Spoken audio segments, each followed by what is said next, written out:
There are meeting agendas, of course, in the rear of the pavilion. If you want, wish to be heard, please fill out the form in the back and submit it, and we will call you up. After the meeting is adjourned, of course, we will stick around for a bit to hear public comment. Madam Clerk, please call the roll. Supervisor Clavin. Here. Councilman Blakeman. Here. Councilman Carini. Councilman D'Esposito. I'm here. Councilman Dunn. Here. Senior Councilwoman Gooseby. Councilman Muscarella. Yeah. Okay, I'm going to ask Councilman Carini to lead us in the Pledge of Allegiance. Hand over your heart. I pledge allegiance to the flag of the United States of America and to the republic for which it stands, one nation, under God, indivisible, with liberty and justice for all. Madam Clerk, please follow the first item.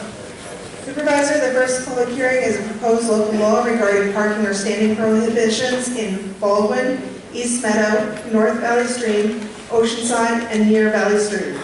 I don't have any slips to this matter. Does anybody wish to be heard? If not, I have a motion. I move that the public hearing be closed and that the item be adopted. Supervisor Clavin. Aye. Councilman Blakeman. Aye. Councilman Carini. Aye. Councilman D'Esposito. Aye. Councilman Dunn. Aye. Senior Councilwoman Gooseby. Councilman Muscarella. Aye. Madam Clerk, please call the next item. The next hearing is a proposed local law regarding arterial stops in East Meadow, Wantagh, and West Hempstead.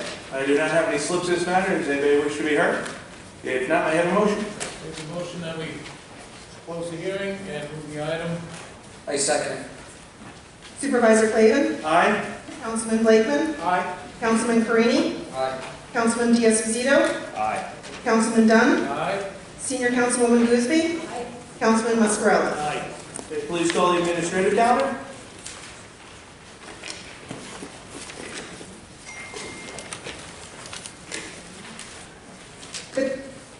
There are items 1 through 25 on the administrative calendar. I also have 2 resolutions of an emergency or urgent nature.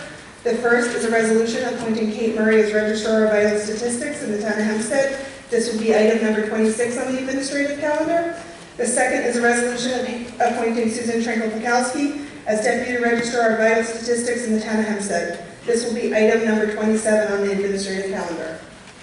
Does anybody wish to sever any item? If not, I have a motion. I move the administrative calendar. Second. Supervisor Clavin. But before I do, I have a number of slips on the administrative calendar I'd like to call up. Ms. Craig?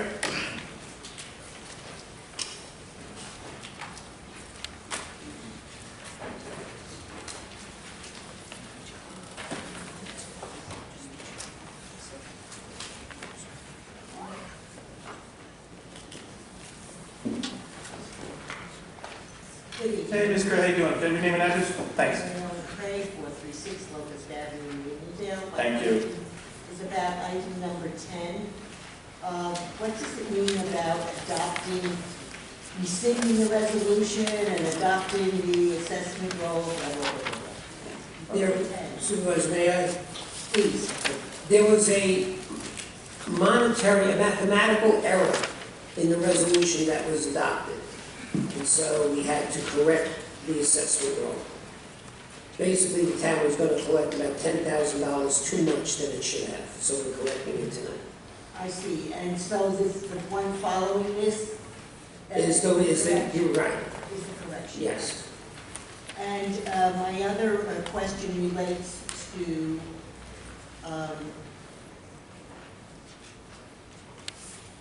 sorry, I should have, it's the one where it says a special exception.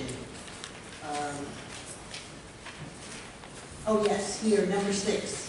What does that mean, adopting it with an application for a special exception for public garage, please?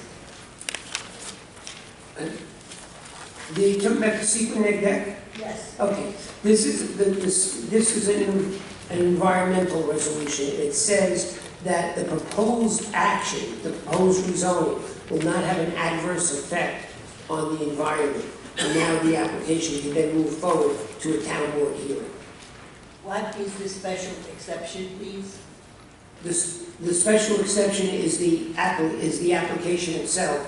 And forgive me, it's an auto repair, I believe it's an auto repair shop. So in order to have an auto repair shop in this town of Hempstead, you have to apply to the board for a special exception. A special exception to the board's, to the building code. Now, does this relate to the GSS zoning also? To the extent that GSS is a zone and it's comparable, but it doesn't, it's not, this is not a gasoline service station. This is not a gasoline service station. Oh, This is, repair. this is auto repair. Only auto repair. Correct. Correct. Correct. Not on gas. Correct. I see. So with special exceptions, can you have that also with the GSS? Yes, you can ask the town board to vary, to accept some rules in the GSS district and make an exception. You can do that. I have a reason for asking because I understand that our Gemma gas station will be coming up at the end of the month, and they're a very community-oriented organization. So we want to make sure that whatever can be done to assist them will be, and I'm looking to you, Senior Councilwoman Guzzi, to help us with this, please. You have to let me know what it is. Thank you. Thank you, Ms. Kirk. Felix Picacci?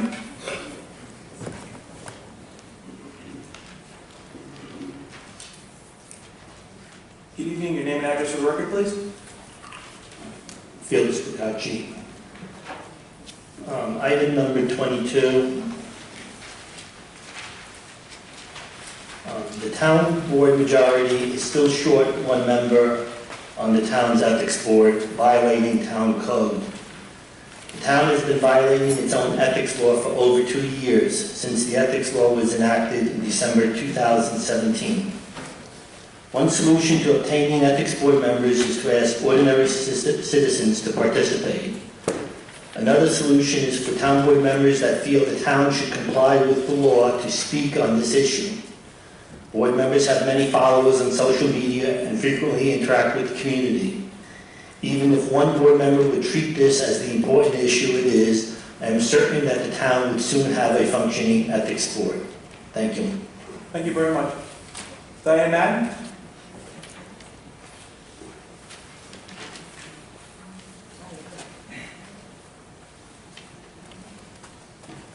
Name and address for the record, thank you. Hi, Ann Madden, Hempstead.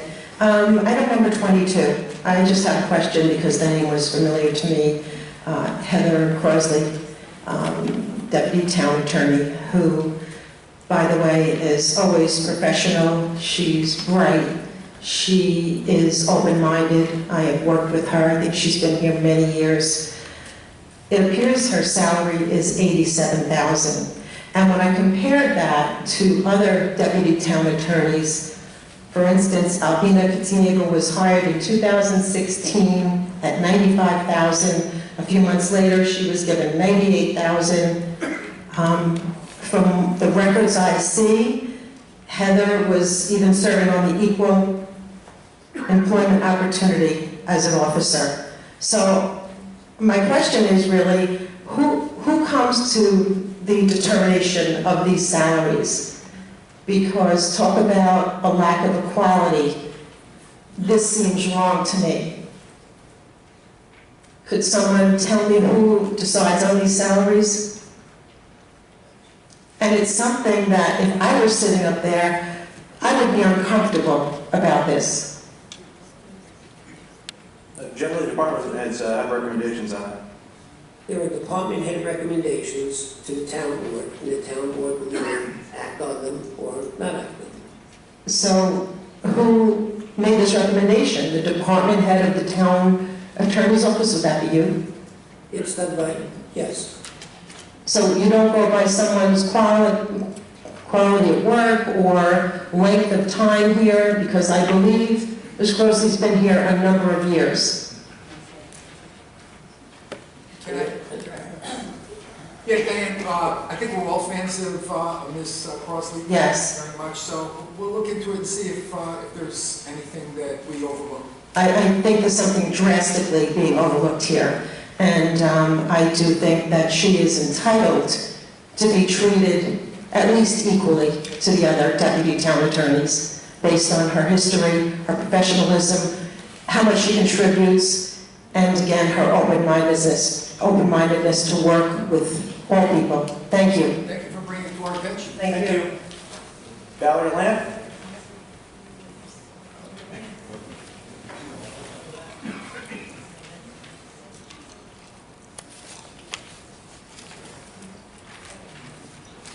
Good evening, Ms. Lamb. Your name and address, long distance for the record.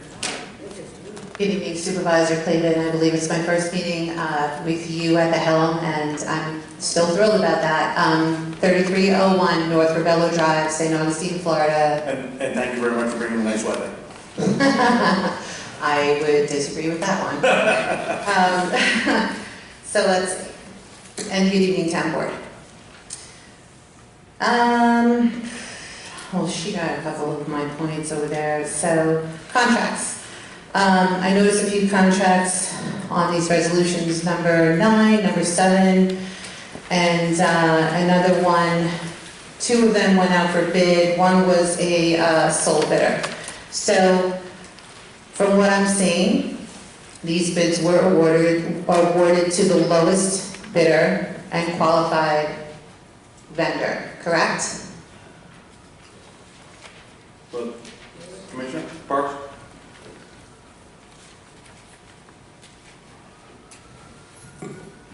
Not a trick question. No, no. Good evening, Supervisor, members of the board. Yes, they will. Right. And I want to commend that. That's actually prudent, and I believe it's good government. The other contract item was a sole bidder, and I see that the contract was awarded to such sole bidding vendor. And I'm just curious, this triggers a question for me.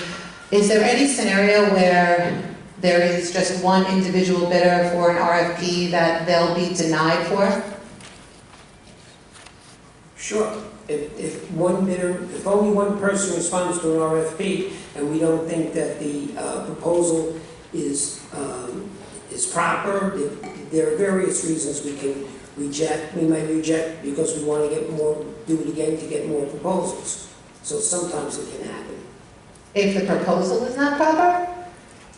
For example, you said there's one response to an RFP, one response to a request for proposal. Mm-hmm. We'll look at that proposal that they send in, and sometimes it's not responsive. Sometimes there could be things in it that are left out, or they're giving us too many things. We would review that. So there are circumstances where we would reject the proposal, and maybe it could be a distance issue. For example, if you're buying salt, you don't want to buy it from Pennsylvania because, you know, in the winter. So there are things like that that could happen.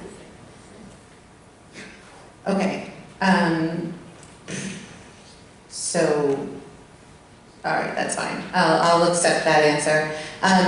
Is there any circumstance in which a contractor would offer their services at the highest bid and least qualifications where the town would approve that contract?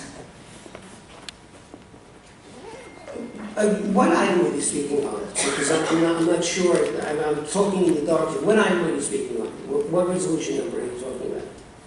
Well, I'm just speaking in items of contract number 9, contract number 7, the sole bidder, et cetera, which I believe were done to the board's Right, that's not the case in any of those. Correct. So what I'm asking is, since we're on the topic of contracts, is in what case scenario, if any, would the highest bidder but least qualified contractor be accepted? You're smiling at me, I'll smile back. I don't know. I'm asking an honest question.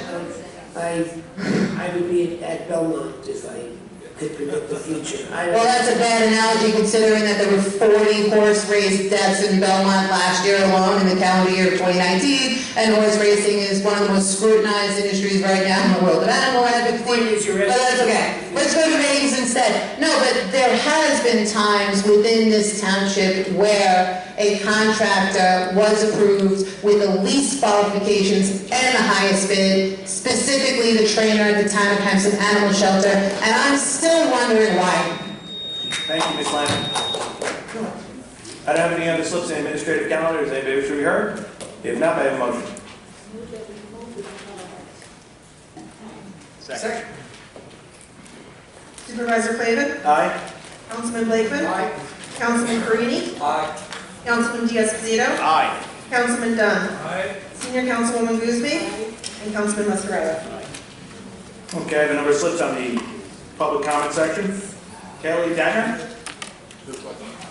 Wait, can we, on the administrative calendar, there should have been an amendment to item, I think, 13, to remove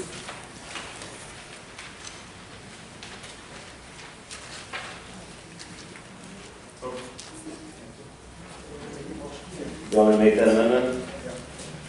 Supervisor, I move to amend item 13 to remove the Floral Park Bulletin and the Gateway newspapers from the resolution. Second motion. Madam Clerk, I should make a call on item number 13 on the administrative calendar. Let's vote on that amendment. Let's vote on that amendment. Supervisor Clavin? Aye. Councilman Blakeman? Aye. Councilman Carini? Aye. Councilman Diaz-Pasito? Aye. Councilman Dunn? Aye. Senior Councilwoman Guzmi? Aye. Councilman Muscarella? Now, if we could, Supervisor, move the administrative calendar once again. Okay, I'll move the rest of the administrative calendar. Madam Clerk, please call. A second from somebody. Okay. Supervisor Clavin? Aye. Councilman Blakeman? Aye. Councilman Carini? Aye. Councilman Diaz-Pasito? Aye.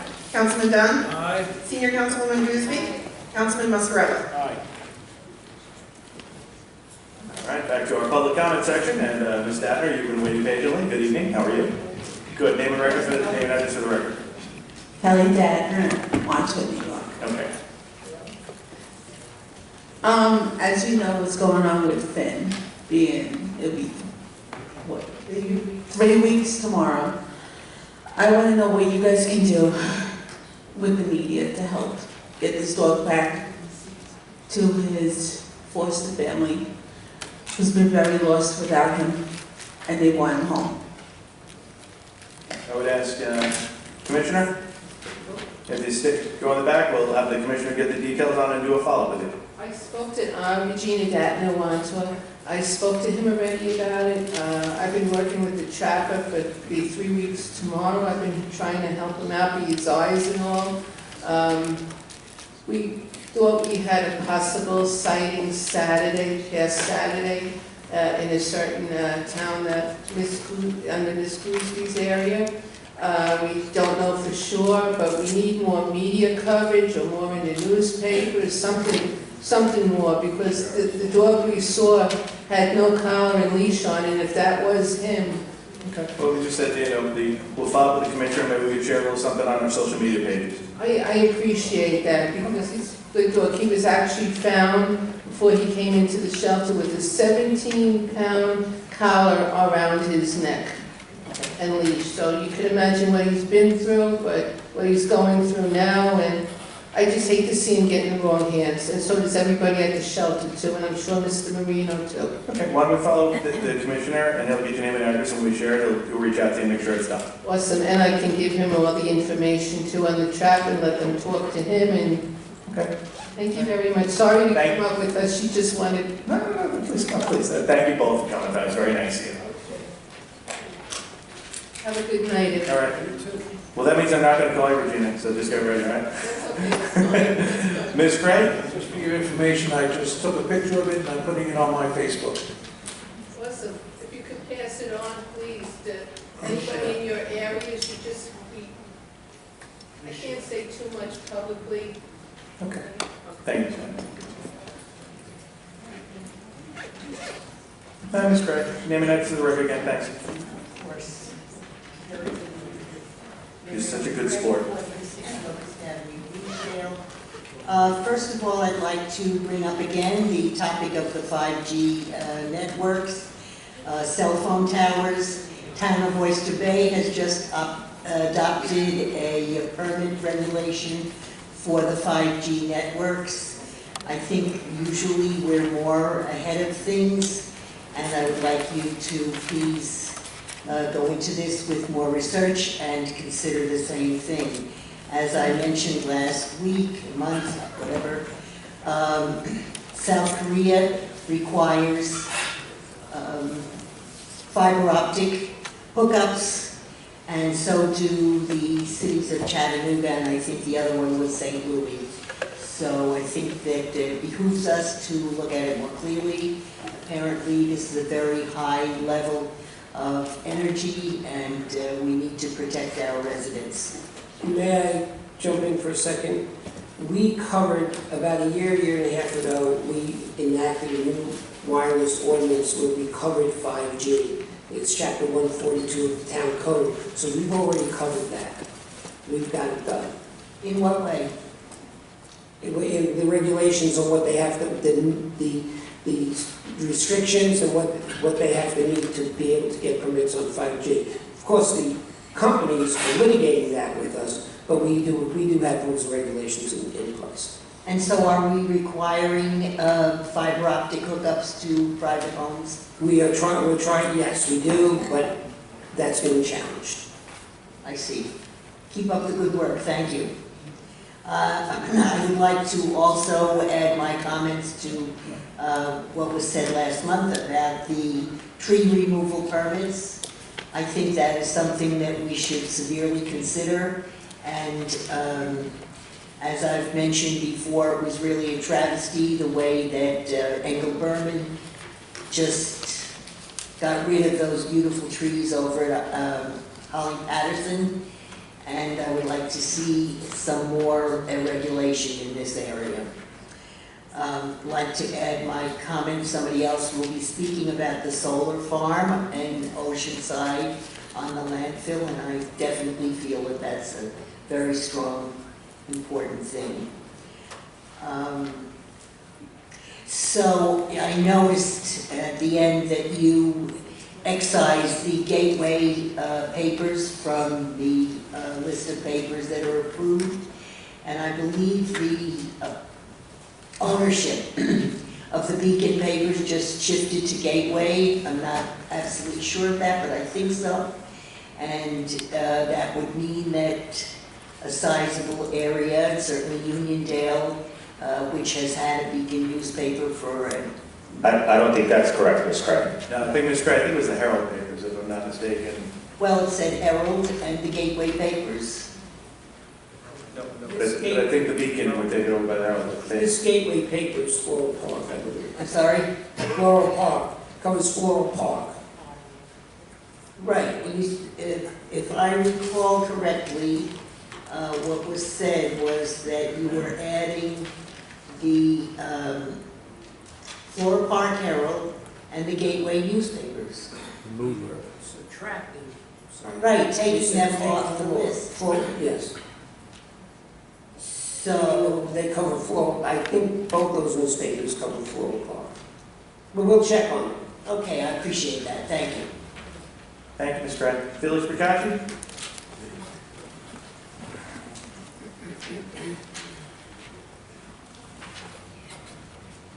Good evening. Name and address for the record, please.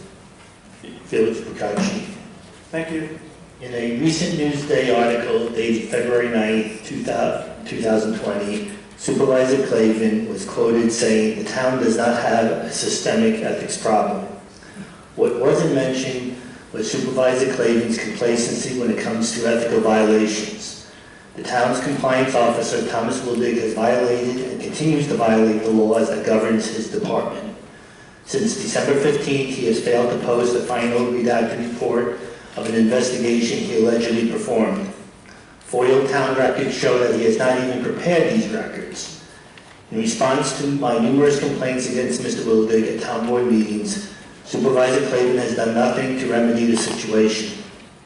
Last year, when candidate Clavin learned that Mr. Wildig's company made political contributions in violation of the law, candidate Clavin's response was to take Mr. Wildig's word that someone else did it. Instead of referring the issue to the ethics board, candidate Clavin decided to be the arbiter. It has been over 2 years since the town made major revisions to its ethics law to improve transparency and allow ordinary citizens to make inquiries. And since that time, the town has never had a functioning ethics board. According to the compliance officer's law, violations by the compliance officer should be reported to the town's ethics board, which is not operational. When a town has a non-functioning ethics board and a compliance officer that fails to do his job, and a town supervisor that ignores ethical inquiries, it may appear on paper that there are no systemic ethical issues, but the only way to know for sure is to investigate instead of ignore allegations of wrongdoing. If the media would harp on these issues, maybe one day the town can have an operational ethics board and a compliance officer that follows the law. Supervisor Clayton, I am not asking you to do anything that you did not promise on your campaign trail, and that is to lead with integrity. Thank you. Thanks, Rick. Have a nice evening. Mr. Crowe?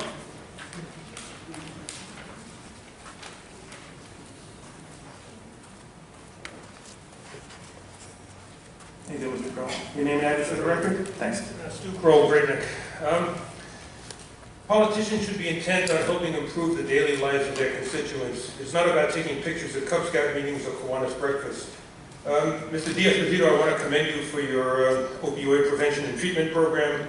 I attended that program and I think it was very worthwhile, and you did it on your own time, so I certainly applaud you for that. It is not about refusing to take a position because a bill may be changed and perhaps opposing the heinous abuse that's occurring in puppy mills. Mr. Clavin, I wanted you to write a letter supporting Bill S-4234, and I can't seem to get much of a response on that, so maybe you'd like to tell me, that you'd like to respond to it and write that letter. We have 21 co-sponsors as of now and 40 in the Assembly. No response, apparently. Perhaps these puppy mill lobbies are making donations to the party. What will Lincoln say when I receive a response that says some might interpret this bill differently than I do? This bill is simply about removing the outlet for puppy mill abuse. Should we worry that these store owners can no longer buy abused dogs for $20 and sell them, often very ill, to unsuspecting prospective owners for $2,000? Such politicians often talk in circles in an attempt to obfuscate the issue. The issue is now clear, and our ever-expanding group will force all politicians running for office to take a stand on the issue of animal abuse.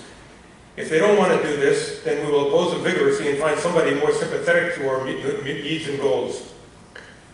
One other thing here, why have we not given financial reimbursement to Ulster County canines? When we realize that the horrendous...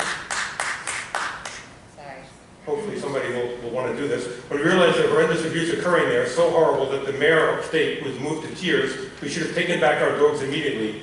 This would have been a good opportunity for the town to show that they care, but they obviously don't. This fine group has taken care of many of our dogs, including at least 6 from Hempstead. We have a legal and moral obligation to take care of these animals. Perhaps we would have acted differently had we had qualified people running our town shelter. Instead, we have a trainer, quote-unquote, who allegedly lied about most of her stated qualifications. We should break precedent, do the right thing, and immediately send them reasonable compensation for their Herculean efforts. I must commend State Senator Jim Gorin for co-sponsoring our bill from when his district has a large volume of pet stores. No doubt this was a hard decision on his part. It's called guts. On the other hand, we have Senator Anna Kaplan, who's taken thousands of dollars in documented puppy mill donations. Perhaps this is somewhat connected to a lack of support for our bill. Mr. Blakeman, I didn't want to leave you out. You wrote a 3-line note to Governor Cuomo, who has absolutely nothing to do with this bill, aside from if it gets passed by the Assembly to sign it into law. That was beyond pathetic. Asking for help for rescue dogs is a nice sentiment akin to feeding the homeless. It's also a great line if you were interviewing to get into Harvard. It was not you said what you would do when you volunteered to write this letter as we were discussing S-4234A. You never mentioned this bill in your letter or the inherent abuse these dogs face. Your insincerity in an attempt to address the issue which you ignored was beyond decency. Thank you. Thank you, Mr. Kroll. You have a nice evening. You too. Ms. McCormick? Good evening, Ms. McCormick. Can I have an address for the record? Thanks. Rockville Center Coalition for Youth. I have handouts for all of you. I'm here once again to speak about the pending legalization of recreational marijuana that's in the governor's budget. I just wanted to highlight some of the specifics of this bill, which nobody seems to know about. Marijuana sales and on-site consumption will be permitted close to schools and places of worship. 500 feet from schools, 200 feet from churches. A lot of schools and daycares operate in churches. Open public consumption of marijuana edibles will be permitted in schools, playgrounds, amusement parks. Schools and landlords lose some ability to prohibit marijuana use on premises. Town and cities under 100,000 residents won't have local control. Now that's a concern of ours. The legislator, Nassau County legislator, didn't really know if the opt-out was still going to be allowed. And I'm interested to know if a small village like Rockville Center is covered under the town and the county still, since this is in the bill. So we're at 26,000.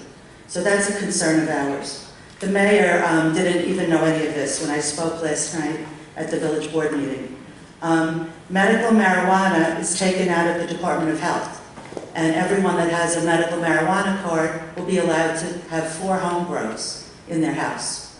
And it's very easy to get a card. You can go really right to the marijuana store and tell them you have headaches, and the guy there will write you a card to be able to then grow marijuana plants if it's legalized. No regulation on the maximum of content. Dangerous allowable quantity for daily sale, which means a person can go from store to store and just keep buying marijuana. Employers are limited in taking action against recent marijuana use. There's limits on drug testing results. Offenders on parole or probation will be able to use marijuana. Dangerous home cultivation, we went over that. Micro marijuana businesses will be allowed in residential neighborhoods. Now, there's really no specifics about that. I don't know if any of you have any information about that. Now, as far as the cost versus the revenue, between all the 62 counties, 932 towns, 62 cities, 10 Native American reservations, over 3,400 local governments, and 514 police departments, only possibly 5% of the monies will go to prevention, addiction, support, and services, and only 5% possibly to police and law enforcement.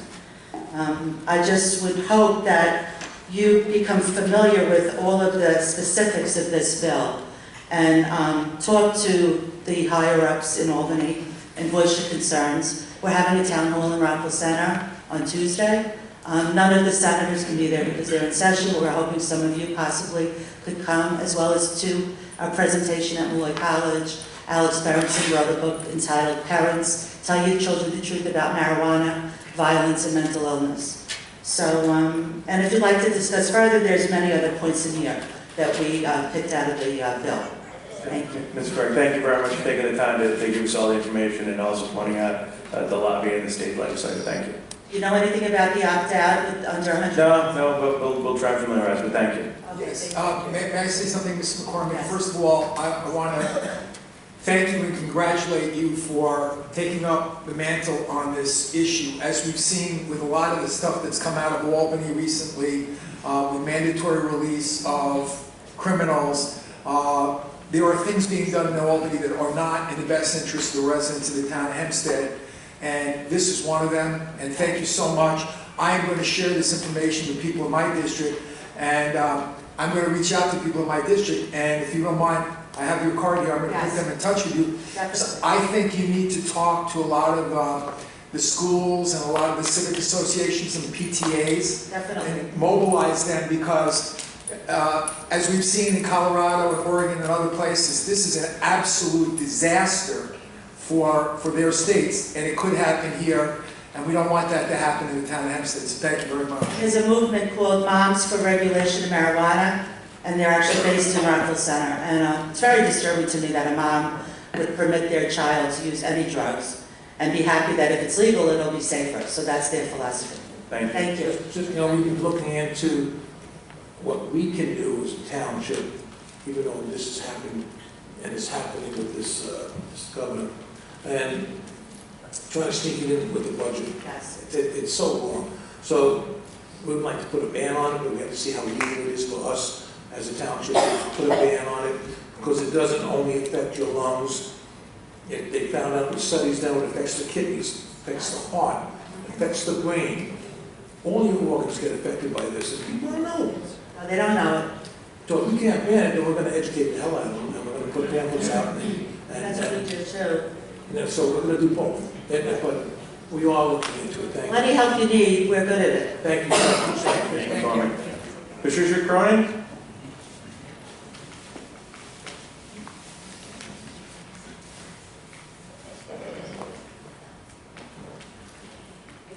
Hey, Ms. Cronin, I need your name and address for the record, please. Patricia Cronin, 36 Oswego Avenue. Good afternoon.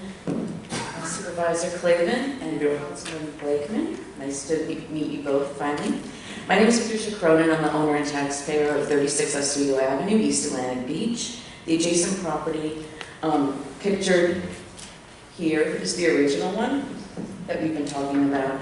I had a permit to lift and repair a one-family residence, but they've expanded the footprint of the original non-conforming porch almost up to the property line and brought the residential floors out to that line as well, going against plan examiner Rebecca First's original denial letter requiring average front yard setbacks, conforming to the average of every house within 200 feet of the lot boundaries, and they exceeded the height restriction, all while bypassing the variance process that the rest of us have to go through if we want to build something that a plan examiner denies.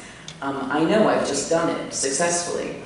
I bought in 2014 a sandy damaged home, and after years and just this last year working with an architect and spending a lot of money on plans, I finally got my approval letter within the last 2 weeks, so that I could finally go ahead and improve my property. But my plans were all done within the building codes, all the setbacks, everything. So now my plans are absolutely useless because of this building. So arbitrary interpretation and unequal application of the building code is ruining the character and tranquility of our neighborhood. And then I found an article from last summer that New York State was investigating the building department here. And so my experience with this neighbor is kind of giving me a hint as to why. There is no code that allows this to be built. I've sent complaints to Town Supervisor Clavin, Councilman Blakeman, Inspector Young, and Ms. First. My architect Ian Shaw Greenberg even met with Ms. First last Wednesday, and she was unable to point to a code that specifically allows to expand a dwelling to include a porch and then enclose it as a residential building and then go up from there. The entire block of Oswego was developed between 1928 and 1930 by developer Mr. Weidler.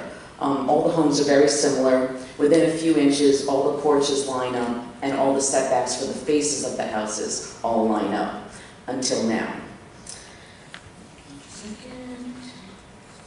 About 9 or 10 feet back is where the houses start.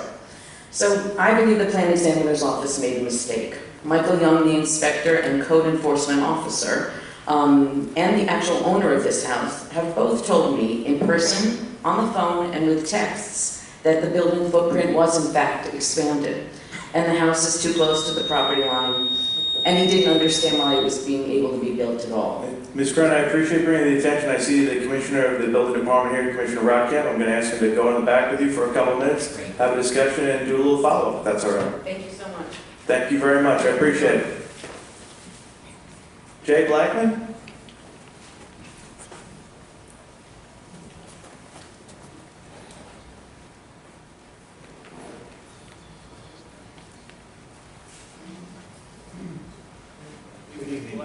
Name and address for the record, please. Sure. Name is Jay Blackman. I'm from East Meadow. I've been here on different occasions since October asking about the solar farm that was being considered at the Oceanside landfill.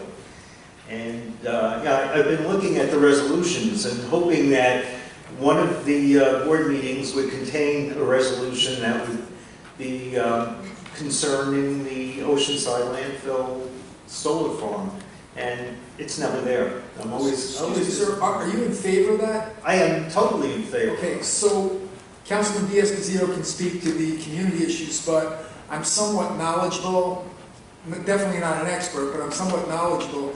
Right now, solar farms aren't being built on any large basis because the kilowatt per hour that they're getting from the energy companies now, it doesn't justify than being built anywhere, whether it be in Oceanside or anyplace else. So I just wanted to bring that to your attention. Yeah, there was one built in Brookhaven, which is the largest in New York City. I think that was started a long time before the prices went down. I don't think you can finance them now. I just want to let you know that. Yeah, but this whole thing started in December of 2018, which I had pointed out before. And there was never, it didn't seem like there was any feedback from the company that was doing the analysis work on it. And they were paid a sum of $10,000 to be consultants. Did they consult with you?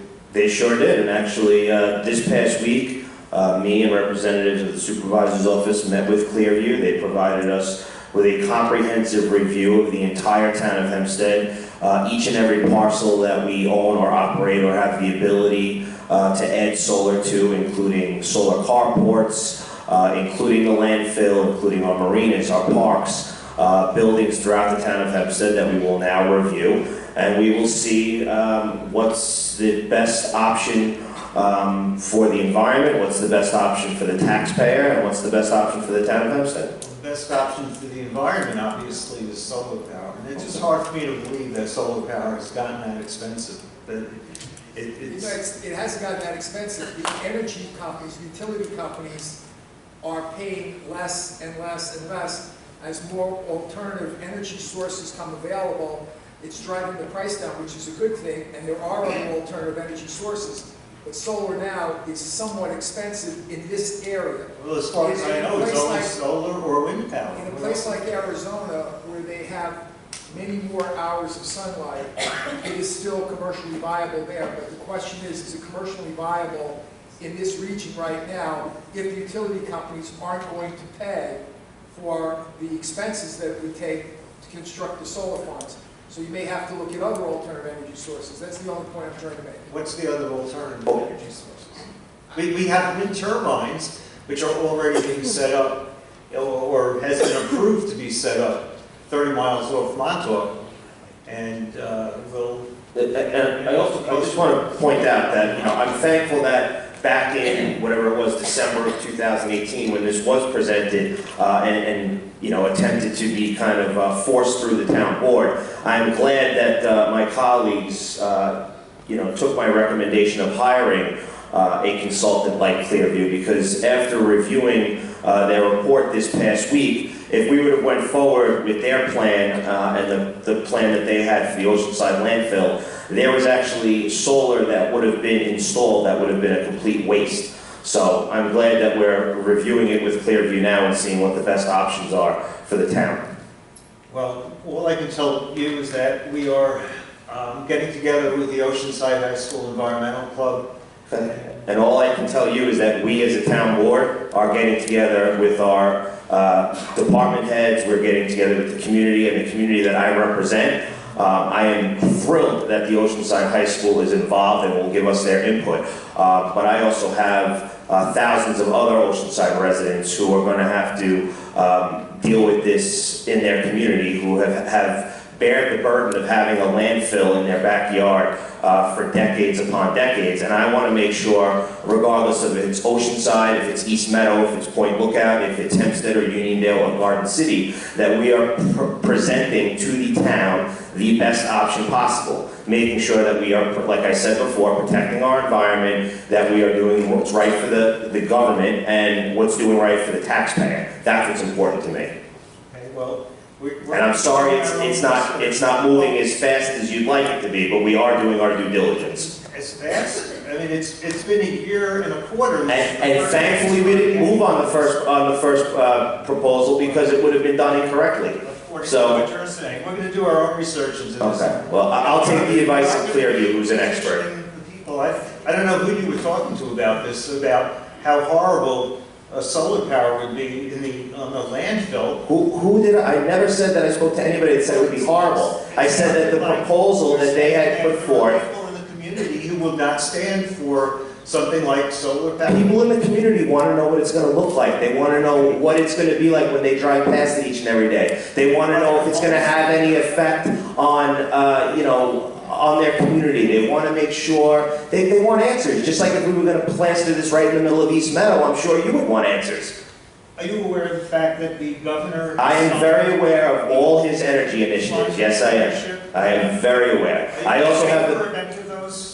Am I in favor of them? Absolutely, and I'm sure the town of Hempstead is going to do our best to comply with every initiative that the governor has put forth. I have the Barron Power Plant also in my councilmanic district, so we are working to see what we can do to make that a battery storage facility. So I am well aware of his initiatives, and I'm sure that under the leadership of Supervisor Clavin, we will do everything in our power to make sure that we comply with those initiatives. So right now, you're telling me that the plan is dead. Is that what you're saying? I never said that. You're putting words in my mouth. So what are you saying? Tell me what you're saying. Just like I said 3 weeks ago, and I'll say tonight, what has changed from the last time we spoke is that the supervisor's office and I have met with Clearview, and we are reviewing the comprehensive study that they have put forth. They have studied every piece of land that is owned by the town of Hempstead. It's a big study. How many pieces of land are the size of the landfill?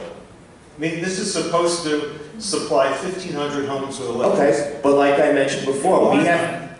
And secondly, I mean, this is going on and on and on. It's a year and 3 months. Okay, well, I don't think any answer that I'm going to provide to you tonight is the one that you want to hear. Well, thank you, Mr. Blackman. I will look forward to seeing you then. Angela Holland? Haddad? I apologize. Okay. Hi. Oh, wait. And name and address for the record, please? Sure. Okay. My name is Angela Dodd. My address is 27 Oswego Avenue in East Atlantic Beach. And I'm here to talk about the rebuilding and raising of 32 Oswego, and I brought some visual aids. I believe I've communicated with Supervisor Clavin about this previously. Hi, good to meet you, and with Councilman Blake. So briefly, just to present my situation here, 2 years ago I purchased a beautiful home in East Atlantic Beach, and purposely purchased my home in East Atlantic Beach after considering a variety of areas because of the quality of the neighborhood, because of the content of that particular neighborhood. Up until this time I had lived in Manhattan, and I was looking for a nice, quiet beach community. What is happening now on 32 Oswego is a mega house is being built that changes the entire character of our community. And I've already received a response from the building director, which really does not explain what is happening. I brought some visuals for you. Are you on the same? Yes, right across the street. No, I'm across the street. No, but you have the same position she does. Yes, correct. May I suggest she's meeting with the building commissioner right now in that glass office? He's the one that will make a recommendation as to whether or not the planning examiner misunderstood something or overlooked something. I think it would be better if you went right now in with him, because he's going to be the arbiter of whether or not those plans were approved appropriately, or whether we have to change course based on the evidence that you presented. So you think this letter then can be changed, his decision? You would have to talk to him. He should explain to you why he has a position on this, and if you have new information or better information, this is your opportunity to give it to him. Yeah, he's right back there right now with your neighbor. I can see him right there in the back. See him right there? John, there you go. He's waiting. Wait. I was trying to cut you short, but I think it would be more productive if you talk fast. Thank you for coming. Valerie Land?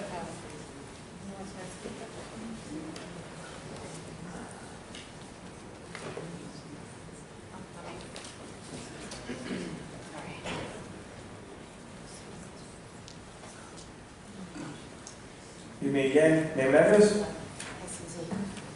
Valerie Lamb, 3301 North Ravello Drive, St. Augustine, Florida.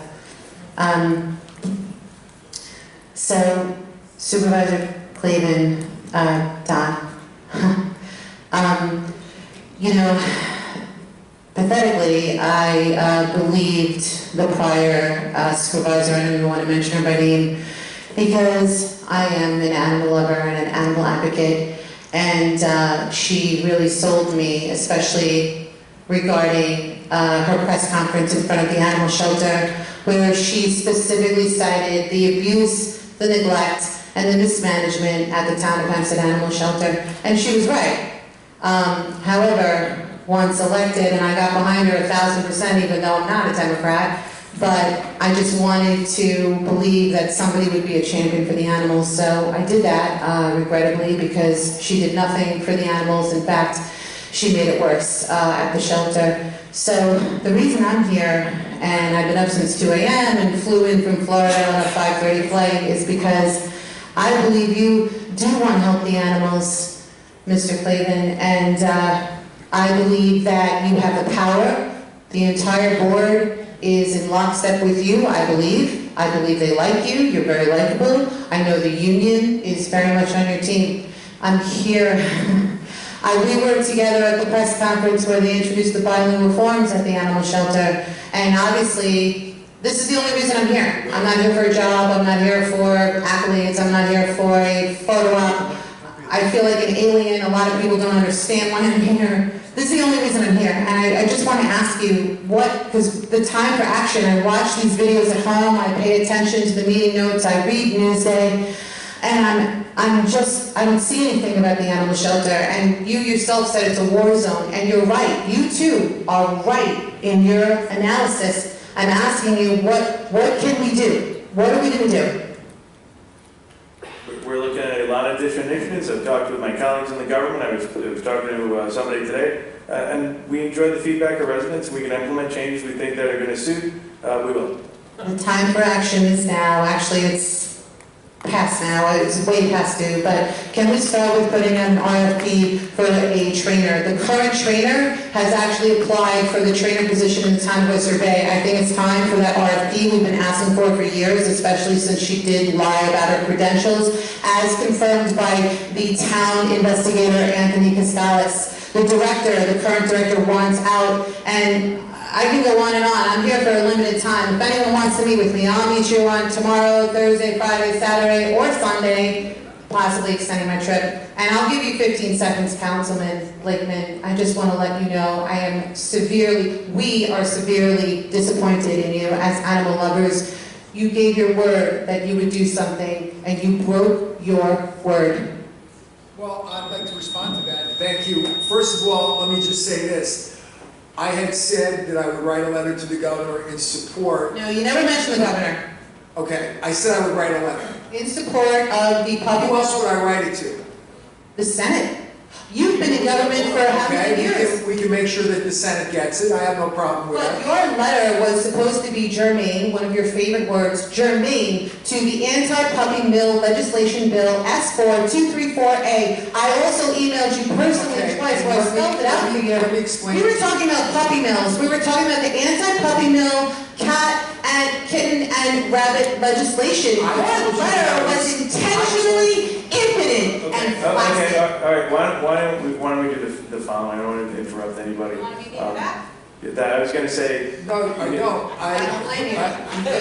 My position is as follows. I am very supportive of all of your efforts and those of your colleagues who are here tonight to rescue as many dogs as possible. But I'm not going to do something that I think is unconstitutional and support a bill that is just targeted to put people out of business. Sorry. Okay. You don't like that answer? Okay. Unconstitutional. Animal abuse is constitutional. Thank you, Ms. Lamb, and I always appreciate all your thoughts and input, your emails and suggestions. You lie. Sarah Lobato? Lie. I wrote the letter. Liar.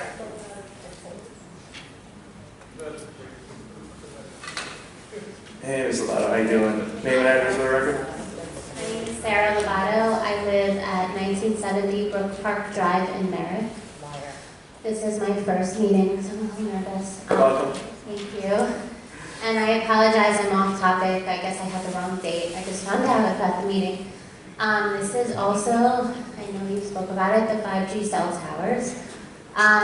The telecom industry has been placing them, without any public comment, residential comment, or consent. And there's now one just a few feet away from our elementary school, Lakeside Elementary School.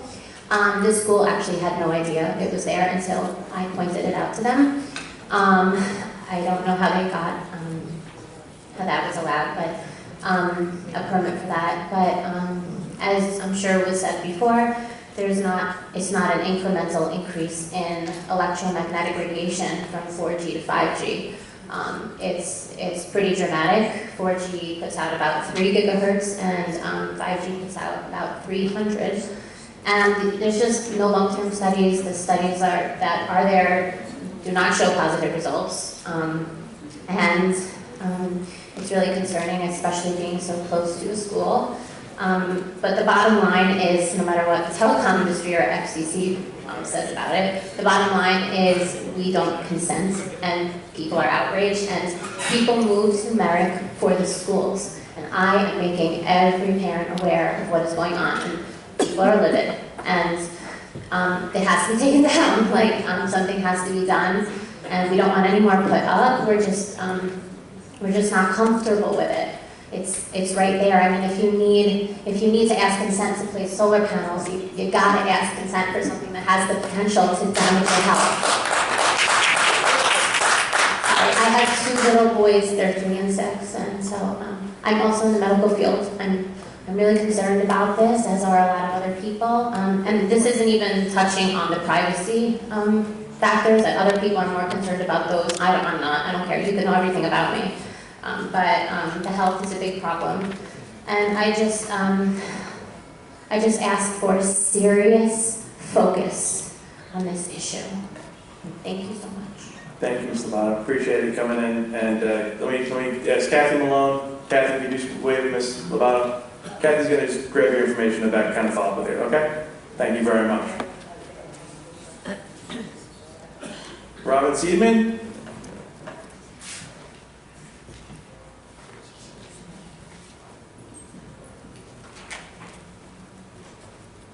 How you doing? Name and address for the record, please. My name is Robin Simon. I live at 22 Dorothy Court, America, New York. And this is just a follow-up to the young lady that was just up here. That first cell tower that was installed is about 15 feet from my front porch. And as you can see, I currently am fighting cancer at this moment. They put a previous phone cell tower up about 3 years ago in front of my house. We had no knowledge of that. I have no family history of cancer. Now I'm in the fight of my life. So now I have this new 5G wonderful tower in front of my house. I have children that go to college. My children went to Lakeside. I am about 120 feet from the fence of Lakeside where all the children play every day. And I'm terrified. I have neighbors that have new babies. Just my block alone and the block behind me, we have probably about 11 people that have had cancer in preceding years. And having this instrument put in front of my house with no knowledge, no information, is really terrifying to me, and I know it's terrifying to my neighbors. It just recently came to knowledge to me that the tower does put out radiation and the things that it can do to harm us and our health. And I'd like to know if you guys have any information that you can share with us, and any information that we can possibly share with our neighbors as to when the other towers are going to be going up. From what I understand, the plan is to have them go up about 250 feet apart, which is ludicrous to me. But that being said, I think that if we're informed and we have more information, then we can alleviate being afraid if that is in fact what should happen, and we shouldn't be afraid. But the way I'm looking at it right now, I think it's a terrible thing. I don't think any of you would want that cell tower on your street or near your children or your grandchildren. So I'd like to know if you have thought about it, and if there's any way that we can get some more information so that we can distribute it to our neighbors, so we can save our children. It's a great idea. If you see your neighbors in the back with one of my assistants, Kathy Malone, maybe you can go back there and have the conversation and get it relevant, and we can kind of get you in touch with the information we have here, and also kind of take some of your thoughts, because we're very, very interested. I'd love to kind of follow up on this. Okay? All right? Thank you. And she's right in the back. Feel better. Thank you very much. Diane?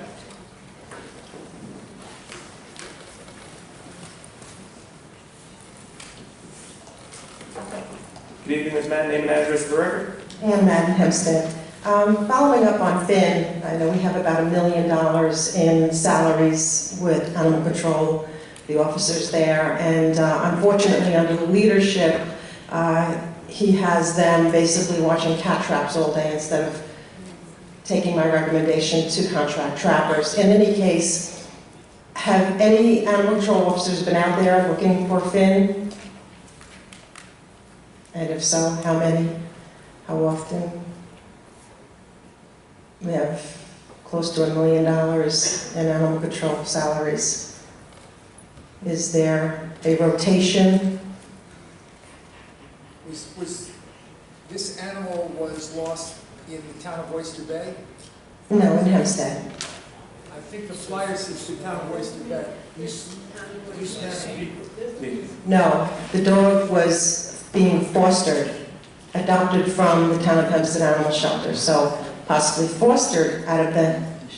Okay, well, like I said, I appreciate it. We have Commissioner Marino, if you want to stick around for a little bit and maybe talk to him in the back about that, that'd be great. I would prefer, if you ask Commissioner Marino, who has been a major problem at the animal shelter himself, to speak anything he has on the record, please. Like I said, the Commissioner's here, we're delighted to have you meet with him in the back. I'm not even sure why we're having this conversation, Supervisor, because your political promise was to take the animal shelter out of general services, and just a few months later, you're asking me to speak with the Commissioner of General Services. This is not about me, not about the animals, this is about you and your campaign promises and how you turned your back on them. And you can't even look anyone in the eye. The Ethics Board, is that functioning yet? We're going to have a meeting sometime during the month of March. Also, it's my understanding, I know on January 15th, the court ruled in favor of the taxpayers and the animals with regards to the tens of thousands of dollars in a lawsuit filed from the town attorney's office using outside counsel to stop an Nassau County operational audit that's desperately needed at the animal shelter. Is my understanding correct that under your administration now, Supervisor, you have been in lockstep with Laura Gillen and have appealed that lawsuit again? Is that correct? Sure.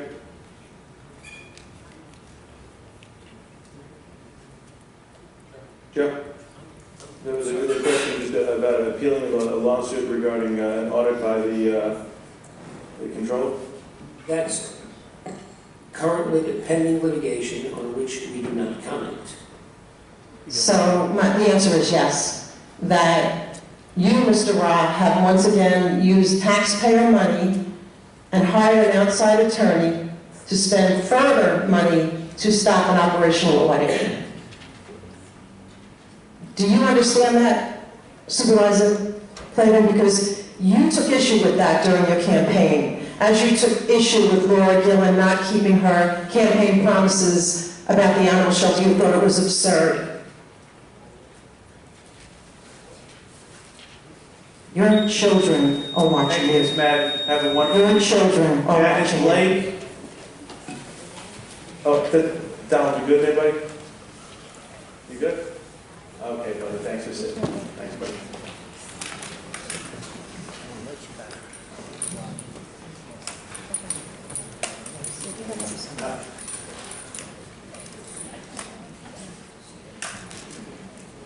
Hey, Ms. Blake, how you doing?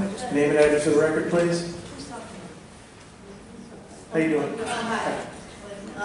Janice Blake, 1293 Clark Street, Elmont. Okay, so a few things here. I trap cats for fun and amusement. So I was a little concerned last year when the shelter closed for several weeks on end, and I couldn't do my thing. And then I had a couple cats stranded that were supposed to have been done, and I couldn't get them done, so they just sat there. And I had to take care of them and feed them and change their diapers and things. So I would like to see that shelter stay open. I don't know why it was closed so much. You did say that you were gonna clean up the war zone that was the town of Hempstead, so I'd like to see some kind of action toward that. Mr. Blackman, as far as shutting businesses by stopping the puppy mills, we're not talking about shutting the business, just not selling animals. That's the way of the future, and I know I'm from the future, that's why it's difficult to understand me, but You know, let me just say this, you know, there are different ways to approach a problem, and my ways, it works for me, it's the positive way to encourage people to adopt rescue dogs. Right. Other people have different strategies in closing businesses. They're entitled to their opinion. I have my opinion. I would never buy a pet or a dog or whatever. Too late. Too late. Damage is done. Why not? Okay, all right. So, and I never have done that. So, okay, that's gonna take time because people have it in their mind that they want this fancy dog and it's a status symbol like Paris Hilton carries it around. It's just gonna take time to change that, but in the meantime. It's our business to tell people which animals they can have and which animals they can't have. I have my preference, they have their preference. So he wants. Okay, let's just say that's I don't true. agree with those types of tactics. Okay, I understand. So, that being said, then we'd like to not have animals be abused. So they go there, the people, they check them out, they go there and they say, oh, this dog's doing this and there's all these problems, and then the people, they go and they just get another license in somebody else's name.